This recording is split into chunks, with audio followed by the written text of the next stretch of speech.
like I said, we've had this 529 for a while, but I've never thought about really just sharing it. Like when they ask, well, what does he need or what can I buy him? Okay, now I can share this as something. Okay, you can contribute to his 529. Because Yep. like I said, it has been there and I just really have not done much with it.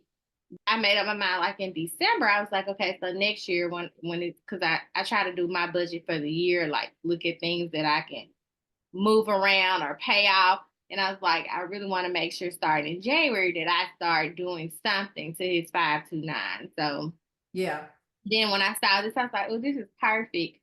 And so I have really, like I said, learned a lot within these 3 days. But definitely his birthday is coming up in February. That's gonna be what I push. Like, please don't, he doesn't need a thing. Right.